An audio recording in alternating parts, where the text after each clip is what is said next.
നമ്മുടെ പറമ്പിൽ പാടത്ത് നടത്തിയ കൃഷി, കിളികൾ, മൃഗങ്ങൾ, മനുഷ്യർ കൊണ്ടുപോകുന്നതിനെ കുറിച്ച് വല്ലാതെ വർത്താനം പറയണ്ട.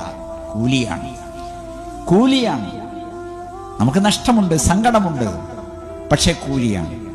അത് തൊരപ്പന്മാർ തുറന്ന് പുറത്തു നോക്കുമ്പോൾ ഒക്കെ ഉണ്ട്, ചെന്ന് നോക്കുമ്പോൾ ഒന്നുമില്ല. സങ്കടമുണ്ട്, നഷ്ടമുണ്ട്, പക്ഷേ സന്തോഷിക്കുക. അത് നിരീശ്വരവാദിക്ക് സന്തോഷിക്കാൻ കഴിയില്ല. അള്ളാഹു അല്ലാത്തവരോട് ഇസ്തിഗാസ ചെയ്യുന്ന ഒരാൾക്ക് സന്തോഷിക്കാൻ വകയില്ല. നിസ്കരിക്കാത്ത കാഫിറിന് സന്തോഷിക്കാൻ വകയില്ല. മുസ്ലിങ്ങൾക്ക്, വിശ്വാസികൾക്ക് സന്തോഷിക്കാൻ വകയുണ്ട്. അള്ളാഹുവെ അനുഗ്രഹിക്കണേ. പണം നഷ്ടപ്പെട്ടു പോയാലൊക്കെ അങ്ങനെ തന്നെയാണ്, കിട്ടേണ്ടതാണ്. പ്രയാസമുണ്ട്, വിടവാണ്, നികത്താനാവാത്ത വിടവാണ്, പക്ഷേ കൂലിയുണ്ട്. അതുകൊണ്ട് നമ്മൾ വലിയ മുതലാളിമാരാണ്.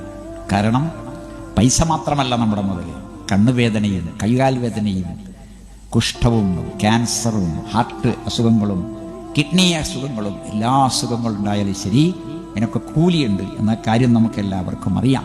അതിനാൽ ഈ ലോകത്ത്, ഈ ഭൂമിയുടെ മുഖത്ത് ജീവിക്കുന്ന നമുക്ക് ഈ സന്ദർഭങ്ങളെല്ലാം നല്ലതാക്കി മാറ്റാൻ കഴിയും. പക്ഷേ നല്ലൊരു മനസ്സ് വേണം, നല്ലൊരു നാവും വേണം.